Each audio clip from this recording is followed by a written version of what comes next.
Le manga One Piece créé par Eiichiro Oda contient plus de 1005 chapitres. Et pourtant, il reste encore des mystères à découvrir. Donc c'est pour ça que je vous fais une vidéo 5 théories sur One Piece.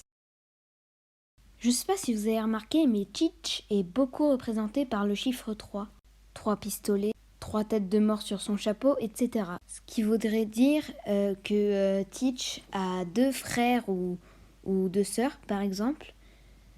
Et qu'ils sont tous les 3 dans le même corps, ce qui expliquerait pourquoi Teach peut manger 3 fruits du démon. Dans le monde de One Piece, il y a 3 armes antiques, Pluton, Uranus et Poséidon. Or, on sait que Poséidon, c'est la princesse Shirahoshi de l'île des hommes-poissons, et on ne sait pas encore quels sont les 2 autres. C'est ça que je vais essayer de trouver et vous expliquer. Dans One Piece, il y a un parallélisme entre avant et après l'ellipse. Par exemple, Baggy égale Caribou, etc. L'arc Alabasta égale arc Dressrosa. Et pendant l'arc Alabasta, Crocodile voulait trouver l'arme antique, Pluton. Ce qu'on sait de Pluton, c'est que c'est un navire de guerre. Et d'ailleurs, Franky avait les plans de Pluton et il les a brûlés. Et selon moi, il les a mémorisés avant de les brûler. Et je sais pas si vous vous souvenez, son rêve à Franky, c'était de construire un bateau qui pouvait faire le tour du monde, le Sunny. Et je pense que le Sunny est en fait l'arme antique Pluton. Car Franky a mémorisé les plans de l'arme antique et les a reconstruits à l'identique pour faire le Thousand Sunny. Maintenant parlons de Dressrosa. À Dressrosa, Doflamingo nous parle d'un trésor caché à Marijois.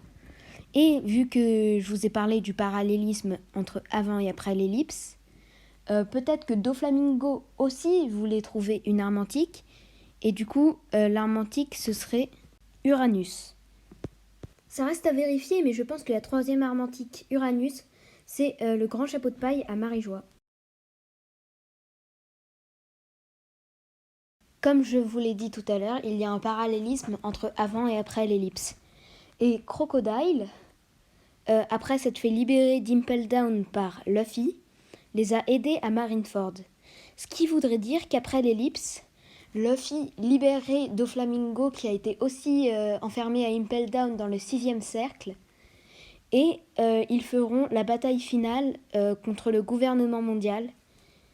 Et donc Doffy deviendra un allié des Mugiwara. Comme vous le savez peut-être, les mensonges que raconte Usopp se réalisent souvent. Comme par exemple quand il racontait à Kaya, sur son île, qu'il s'était combattu contre un dragon et qu'il avait vaincu un cerbère.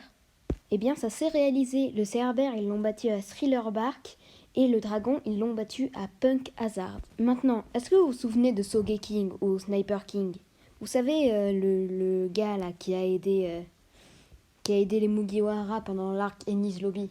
Usopp qui s'était déguisé en un personnage nommé Sogeking et il racontait qu'il était venu de l'île des snipers.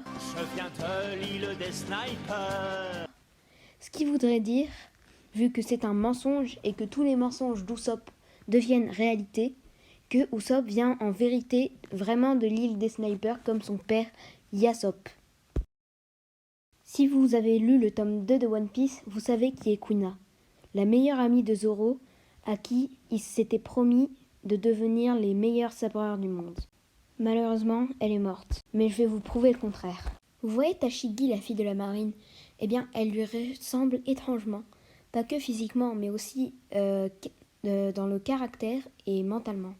Et même que Zoro lui a demandé d'arrêter d'imiter Quina. Bon, en tout cas, j'espère que cette vidéo vous a plu. Ce que je vous ai raconté, c'est pas sûr, hein, ça reste à vérifier. Donc, en tout cas, merci d'avoir regardé et à plus tard pour une prochaine vidéo.